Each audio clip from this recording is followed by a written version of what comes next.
সবাইকে স্বাগতম আমার নতুন একটি পিএলপি বা প্রজেক্ট ফাইল এর ভিডিওতে। আজকে আমি আপনাদের সাথে শেয়ার করতে যাচ্ছি বাংলাদেশ জাতীয়তাবাদী দল বিএনপির ৪৫তম প্রতিষ্ঠা বার্ষিকী উপলক্ষে সুন্দর একটি রাজনৈতিক পোস্টার ডিজাইন। যে পোস্টার ডিজাইনটি আপনারা খুব সহজেই আপনাদের নাম, ছবি, পদবি পরিবর্তন করে এক ক্লিকেই এডিট করতে পারবেন। তো সম্পূর্ণ প্রসেসটি দেখার জন্য আপনাকে ধন্যবাদ। সম্পূর্ণ ভিডিও জুড়ে আমি রয়েছি মোহাম্মদ আশিকুজ্জামান। আপনারা দেখছেন আশিক ইরেকশন ইউটিউব ও ফেসবুক পেজ। তো এই সুন্দর পিএলপি ফাইলটি বা পোস্টার ডিজাইনটি পেতে হলে আপনাকে সর্বপ্রথম প্রয়োজন হবে ৩টি পাসওয়ার্ড। যে পাসওয়ার্ডটি আমার এই ভিডিওর ডেসক্রিপশনে থাকা লিঙ্কে ক্লিক করে আপনারা দেখছেন আশিক ইলেকশন ডাউনলোডে ক্লিক ইউটিউব করলে চ্যানেল। আপনাদের পাসওয়ার্ডটি প্রয়োজন হবে। পাসওয়ার্ডটি পেতে হলে আপনাকে সম্পূর্ণ ভিডিও দেখতে হবে।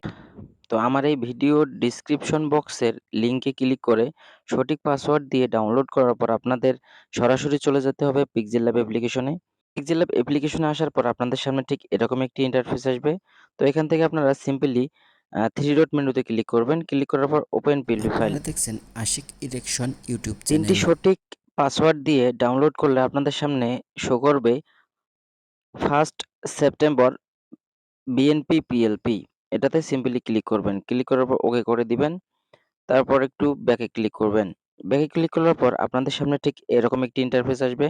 এই সুন্দর ডিজাইনটি আপনারা আপনাদের মন মতো কাস্টমাইজ করতে পারবেন। তো সিম্পলি এখানে লেয়ার অপশনে ক্লিক করবেন।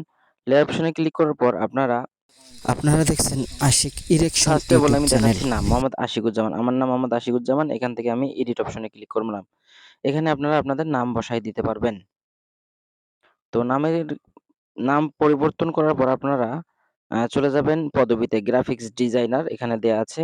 আমি যেহেতু কোনো রাজনৈতিক দলের সাথে জড়িত না, তাই আমি এখানে আমার পদবি graphics designer and content creator দিয়েছি। আপনারা চাইলে আপনাদের জেলা উপজেলার নাম এখানে এড করতে পারবেন। তো তারপরে আসি যদি সিম্পলি ছবিতে। তো ছবি ক্লিক করার জন্য আমার মেইন যে ছবি রয়েছে, আমার ছবির উপরে ক্লিক করবেন। ছবির উপরে ক্লিক করার পর ৩ নম্বর অপশন থেকে সিলেক্ট অপশনটি থেকে আপনারা এখান থেকে আপনাদের গ্যালারিতে প্রবেশ করে খুব সহজেই রিমুভ ব্যাকগ্রাউন্ড ছবি এড করতে পারবেন। তো আমি করে দেখাচ্ছি না। তো এই ছিল আজকের পিএলপি বা প্রজেক্ট ফাইল। আমার ভিডিওটি যদি আপনাদের একটু হলেও উপকারে আসে, অবশ্যই চ্যানেলটি সাবস্ক্রাইব করবেন। নতুন পিএলপি ফাইল পাওয়ার জন্য আমাদের চ্যানেলের সঙ্গেই থাকবেন। সামনে কোন বিষয়ের উপর পিএলপি ফাইল চাচ্ছেন অবশ্যই কমেন্টস করে জানাবেন। সকলেই ভালো থাকবেন, সুস্থ থাকবেন। সেই কামনায় আল্লাহ হাফেজ। Ashik election YouTube channel.